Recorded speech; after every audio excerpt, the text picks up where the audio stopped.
with them and do their whole Wow. stuff, and they wore they got their outfits too, so they actually were dressed as their characters, and they did like fighting and yelling and stuff in front of everyone. People were very excited. Apparently in Germany it was a huge hit. Oh yeah.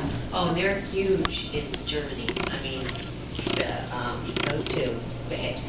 They are such funny convention guests, and it's been amusing through the years to see them evolve their different bits for the conventions and stuff. But they're gods to the German fans. They just love them.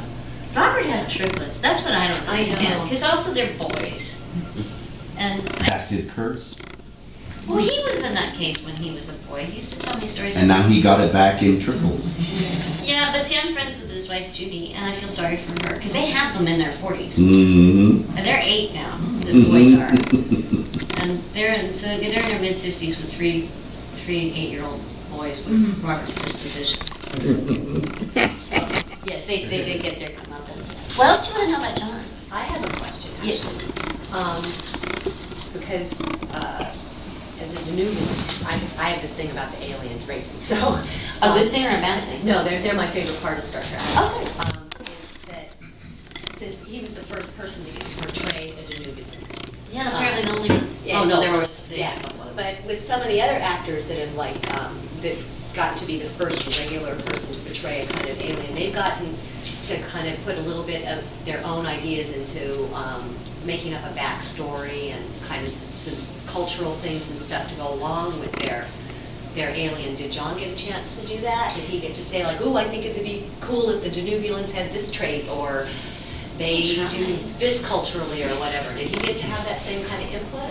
He tried, but Brennan and Rick were pretty anal that way? I mean, yeah, they've done it for so so long. input, or they had. Well, what John said is that he did come up with his own backstory, but every time he came up with one, it got shot. What didn't get shot down, it's just suddenly he'd get a script and it would be like, I'm in the Donobulan infantry. Yeah. You know, I thought I was a pacifist, you know, or, you know, I think he was fine with the 3 wives. He did try to weave in a little bit of like sexual ambiguity.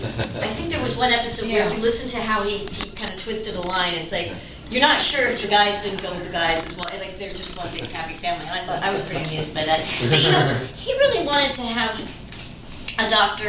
We talked about this, and I don't know if you guys agree. We kind of thought this series, the Enterprise one, would be really interesting if you really made them have to learn how to survive. Like they didn't have phase pistols that worked great. Kind of like Galaxy Quest, you know, where they really do have problems with the transporter, and where John as a doctor doesn't, you know, they sort of paid lip service to the fact that he has animals and leeches and stuff, but that he would go down to different planets and have to collect new things to use, and that he didn't have the hypo sprays yet, where, you know, you didn't have the thing where you could scan people so well, so they would have to try harder, and they'd have to use their wits more, you know, to try to outsmart people and develop those technologies. We thought that would be really fun, and I think he really had been interested in being a very Zen kind of Buddhist yet explorer kind of type character, and I think he felt that by having him like have a falling out with his son, it took a little bit away from that. He just felt you know, they would just bring up different things from time to time that would sort of take away some of the backstory he tried to develop. You know, he was, and he's told this story at a ton of conventions, but I promise it's true. When he was trying, I remember picking up the fax, because we used to get faxes with the breakdowns that they were looking for this role of Dr. Phlox. Yeah. I remember reading it and saying, "Oh, you'd be really good for this." And he got an audition for it, but it said, and it's true, it said in the sides, he has a slight alien accent. So that started John going, "What's a slight alien accent?" And he was trying, for the longest time he was doing this kind of thing. And so he'd come to me and I go, no, that's not right, I don't like that. But the one I always loved was Enrique Catalano on Galaxy Quest. Emotional way of talking. And I said, I kind of like that for Phlox. Like if he gets excited, maybe he makes sort of noises and stuff like that. So John actually, when he originally auditioned, would squawk when he would, like when Phlox would get very happy, he'd go, "Raw, Captain, raw," kind of like that. And he got cast in it, and so that's the story that he tells, is that when he was at the table read, no one said anything. You know, he did the kind of squawking and stuff, and then he got on the set, and he wasn't sure whether he was supposed to use the squawk or not. So they had a new director, And they started shooting, and it got to the place where John had to squawk, and the director screamed "cut," and came running over and said, "Are you fucking around with me?" Because he started squawking?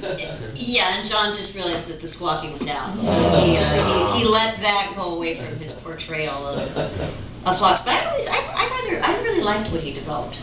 I thought he did a really nice job of keeping him, having a little more gravitas to him, but a sense of humor.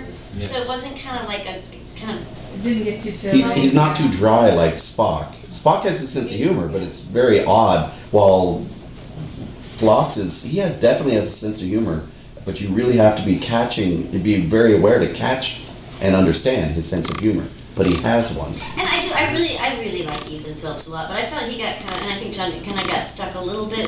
Well, he said once to me that he kind of looks like a carpet on this show. He kind of gave him kind of a goofy look, and then I tended a lot of times to make him just be the funny foil, I think. That may not be true, but that's what I remember him sort of saying that, and I was glad because I think John didn't get sort of stuck. He didn't get stuck that way, I agree, and that's part of the thing I never liked about Ethan Phillips's hair that they did. It made him look like a lizard rooster thing. Sort of like a little bit of a Liberace rock star kind of weird kind of issue there, but it was colorful. Yeah. I grant you that. And yes, my favorite outfit was John's green one, and the gray one was not. I have one other question. Yes. I know John's a really big reader. It's actually years ago, I'm long really before glad. he was ever on Enterprise, I realized after he got cast on Enterprise, and I was like, why is that name familiar? I realized I had been in a book club with him like years and years ago. Oh, you're kidding.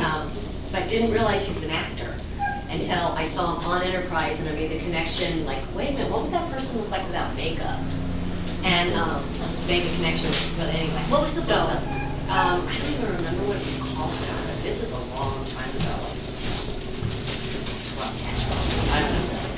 Oh, but it was still here. Yeah, in the LA area, but being such an avid reader as he is, I'm curious, has he tried any of the Enterprise novels to see what they've done with his character in the books? I've seen him peek at a few in the stores. I don't know if he has any or not. Yeah, because in the novels, of course, they're not considered canon and all that kind of stuff, but they do an awful lot more character development, and they develop a lot more of like Phlox's backstory and things like that in the novels. And of course, the novels are continuing even though the series has ended, so Phlox is still out there having adventures. And, I just wondered if, since he's such an avid reader, he might be curious to actually check out some of the, if not so much the ones set during the series, but like for instance, the one that just hit bookstores this month is called the Kobayashi Maru, and so it's set like a few months after the series ended. He may, I think he probably wouldn't. But if he want me hasn't tried necessarily it? to know because he would Yeah. be embarrassed that he's Believe actually me, trying to figure out what he's very, doing. they're very, very light reads. They are not great literature. You can just read one in a couple of hours. So, but he might find it entertaining. Oh, I'll pick up a couple. Yeah. He liked what they did with his action figure. He got buffed up in those. Yeah. I don't know. It's like, honey, you're strapping. That's nice, although they really do look like him. The other ones get a little, I think Dominic looks kind of ill. And didn't the Phlox character, you would know this, Max, didn't he get one that's like special, that he's got, there's a Phlox in a certain kind of outfit? Well, they did, made like, Phlox, some they kind of did special Phlox in edition? his sort of typical doctor's scrub outfit, and then they did one of Phlox in the spacesuit, which was really just a case so they could keep using that spacesuit tooling and just put a different head on. We only saw the spacesuit. We didn't know there was another one. I think they did one of Phlox in like just standard clothing. Yeah, I think there was, I'm sure there was one they did of Phlox, and it was just a limited edition one. They didn't do like all the Enterprise characters. It Yeah. was just, for some reason, they just did Phlox.